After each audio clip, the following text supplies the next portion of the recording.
નમસ્કાર, super six સાથે હું છું નીરુ। આજે દિવસભરના 6 એવા મહત્વપૂર્ણ મુદ્દા લઈને 6 એવા ટ્રેન્ડિંગ ન્યૂઝ લઈને શરૂઆત કરીશું સુપર સિક્સની। સુપર સિક્સમાં આજે વાત કરીશું ખેડૂતોને પારાવાર રડાવી રહેલી કસ્તુરીની। જાણીશું કે સ્વામી અયપ્પાના દર્શન શ્રદ્ધાળુઓ માટે કેમ બની ગયા છે હાલાકીના દર્શન, અને વાત કરીશું કે કેમ એક ડોક્ટરને વેચવી પડી રહી છે પાણીપુરી। તો ચલો નજર કરીએ આજના 6 મહત્વપૂર્ણ મુદ્દાઓ પર। આજે સૌથી પહેલા વાત કરીશું ખેડૂતોને ચોધાર આંસુએ રડાવી રહેલી ડુંગળીની।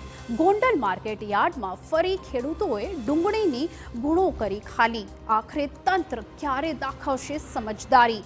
બીજા મુદ્દામાં વાત કરીશું સબરીમાલાના દર્શન યાત્રાની। ભક્તોને કેવી પડી રહી છે હાલાકી, અને 2 શ્રદ્ધાળુઓના મોત બાદ પણ કેમ આખરે તંત્ર દાખવી રહ્યું છે લાપરવાહી? ત્રીજા મુદ્દામાં વાત કરીશું કે પ્રથમવાર કોઈ ધાર્મિક સ્થળે થવા જઈ રહી છે હવાઈ પરિક્રમાની શરૂઆત। મથુરાના રમણીય સ્થળોને નિહાળવા ભક્તોને મળશે વિમાની સેવાનો લાભ। તો ચોથા મુદ્દામાં આપણે વાત કરીશું અયોધ્યાની। અયોધ્યામાં આકાર લેનારી એ ભવ્ય મસ્જિદની કે જે તાજમહેલ કરતાં પણ હશે સુંદર અને સમગ્ર ભારતમાં હશે બેજોડ।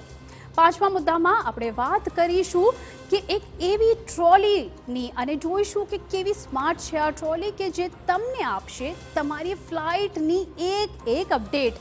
AI ટેકનોલોજીથી ચાલતી આ ટ્રોલી જોતા જ તમે પણ બોલી ઉઠશો સ્માર્ટ ટ્રોલી। અને અંતમાં આપણે વાત કરીશું એક એવા ડૉક્ટરની કે જે વેચી રહ્યા છે પાણીપુરી। પણ એવું તો શું થયું કે દવાના ડોઝ દેવાને બદલે ડૉક્ટર ખવડાવી રહ્યા છે લોકોને પાણીપુરી। તો ચલો